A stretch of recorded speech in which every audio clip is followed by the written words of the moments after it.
সাম্প্রতিককালে আমাদের ভারতে বিজেপি জয়ী হয়েছে পশ্চিমবঙ্গে, এটা আপনারা জানেন। এটা একটা গেরুয়া পতাকা, এই গেরুয়া পতাকা বাংলাদেশের কাছে এসে গেছে। তো মুসলমানরা যদি সজাগ না থাকে, মুসলমানরা যদি ইমানি পতাকা না থাকে, তাহলে কিন্তু এই গেরুয়া পতাকা আমরা ঠেকাতে পারবো। গত 15 বছরে অনেক আলেম ওলামার উপরে নির্যাতন হয়েছে, অনেক মানুষ অনেক কষ্টে ছিল। আমরা যদি সবাই ইয়াং জেনারেশনকে মসজিদ ভিত্তিক কাঠামোটা তৈরি করতে পারি, তাহলে আমাদের বাংলাদেশ নতুন ভাবে পরিবর্তন হবে। এই কথাটা বলার জন্য আপনাদের কাছে দাঁড়িয়েছি।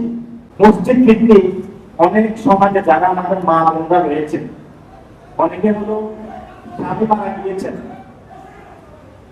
যদি স্বামী মারা যাওয়ার পরে তার দায়িত্ব কেউ নিতে পারে না, সেই জায়গা থেকে যদি ইমাম সাহেব অথবা মসজিদের একটা কমিটি থাকে, তাদের কাছে এসে বলে আমার বাচ্চাকে আমি পড়াশোনা করাইতে পারি না, আমার হলো হাজব্যান্ড মারা গিয়েছে, আমি হলো অনেক অসুস্থ হয়ে আছি, এই কাজগুলো যদি আপনার মুসলিম ভিত্তিক সোসাইটিতে বানাইতে পারি, তাহলে বাংলাদেশে আসল পরিবর্তন হয়ে যাবে।